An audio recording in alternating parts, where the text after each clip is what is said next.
How many of you picked your bridge just because you liked the way that it looked? It's a recipe that bridge builders and designers, both young and old, can appreciate. You will hold up your sign, you will share the information with the rest of us. Take a class of 4th grade gifted and talented students and give them a task.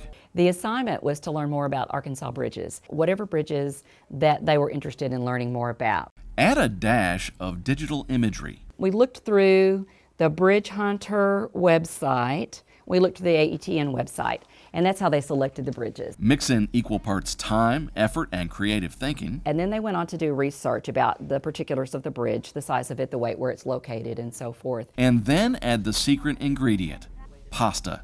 And once that data had been gathered, then it was just a matter of taking the pasta and trying to make a bridge that looked as much like the pictures that we found as possible. It's in Phillips County and it goes all the way to Coahoma, Mississippi. It's in the Mississippi River. It's a cantilever worn through truss, and the length of the largest span is 839.6 feet, and the total length is 5,202.7 feet.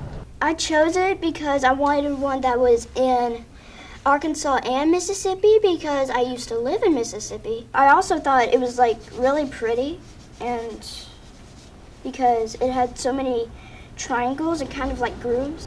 On this day at Southside Elementary School, Taylor Appleton's Helena Bridge recreation is one of many being put to the test. The second. Oh, how many was that? A stress test, to be exact. They're all going to find out just how much weight each of these noodle-supported spans will hold. And how will they know? 4. When months of creative design and hard work comes crashing down. I also wanted my students to get interested in engineering and what that means, to reinforce the idea that somebody builds all these bridges, that there's a building process that goes into it. I used rigatoni for the base, and then I used lasagna, and I used a ton of spaghetti. I didn't even think it was going to hold a pound. Taylor's classmates learned quickly that the pour propping properties of pasta put a premium on precise engineering. So far, 7 pounds is the record.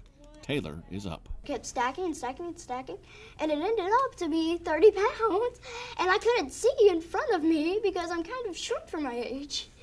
But that was amazing. I was so ecstatic, I thought I was gonna die. The bridge base included pieces of rigatoni bound together, stood upright, and positioned under a laminated lasagna bridge deck. Delicious engineering for sure.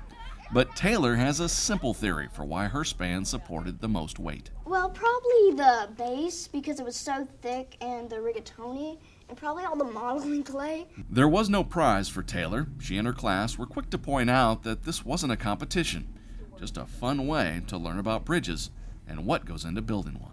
I learned that it takes a while to build a bridge. If it takes that long to build one out of pasta, it must take years to build it out of brick, cement. So I thought it was really cool.